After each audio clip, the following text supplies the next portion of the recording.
ஆயா, உனக்காக எவ்வளவு நேரம் வெயிட் பண்றது? சொன்ன டயத்துக்கு ஒழுங்கா வர மாட்டியா?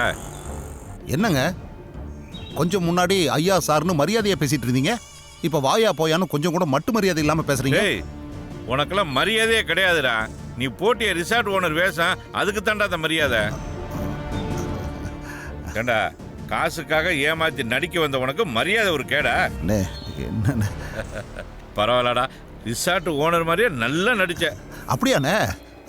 ரொம்ப தேங்க்ஸ்ண்ணே. பின்ன உன் நடிப்பை பார்த்து சரவணனே கவுந்துட்டான்டா. இதில் ஹைலைட் என்ன தெரியுமா? என்னண்ணே? அவன் 2% கமிஷன் கேட்டான் பாரு. நீ ஒரிஜினல் ஓனர் மாதிரியே நடிச்சு 1.5% கொடுக்குறேன்னு சொன்ன பாரு, நானே ஒரு நிமிஷம் அசந்துட்டேன்டா. என்னண்ணே, எல்லாம் டேலண்ட்டுண்ணே, டேலண்ட்டு. இந்த மீட்டை நீ அப்படியே ஃபிக்ஸ் பண்ணிக்க, அப்பதான் சரவணனுக்கு எந்த டவுட்டும் வராது. அப்படியாண்ணே? அது சரி, எதுக்காக இவ்வளோ பெரிய பிளானு? அந்த சரவணனை ஏமாத்துற அளவுக்கு உங்களுக்கும் அவனுக்கும் அப்படி என்ன சம்பந்தம்? டேய், எனக்கு அவனுக்கு எந்த சம்பந்தம் இல்லடா. நானும் உன்ன மாதிரி ஒரு கருவி தான். இதுக்கு திரைக்கதை வசனம் எழுதுறதுக்கெல்லாம் வேற குரூப் இருக்குடா. யாருண்ணே அது? பார்க்கத்தானே போற, நான் இப்போ வர சொல்லியிருக்கேன்டா.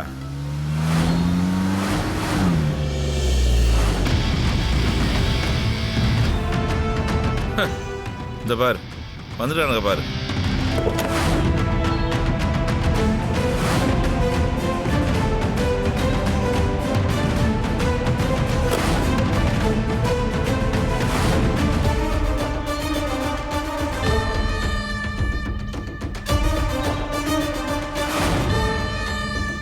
ஏய் அண்ணே, இந்த வரானுங்கள்ல, இவனுங்க தான் இந்த பிளானுக்கெல்லாம் ஹெட்டு. யார் தெரியுமா? சரவணனோட மச்சானுங்க. அண்ணே என்னண்ணே சொல்றீங்க? சரவணனோட மச்சானுங்களா? ஆமா.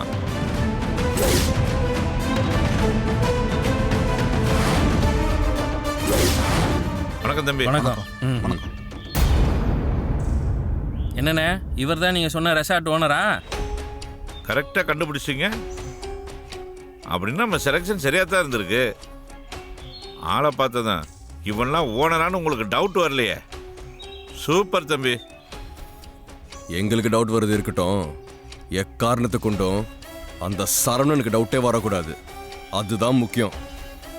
அட போங்க தம்பி, இவனை பார்த்து பேசிட்டு சரவணன் இந்த டீலை உடனே முடிச்சாகணும்னு காலில் சக்கரத்தை கட்டிட்டு சுத்துறான் தம்பி.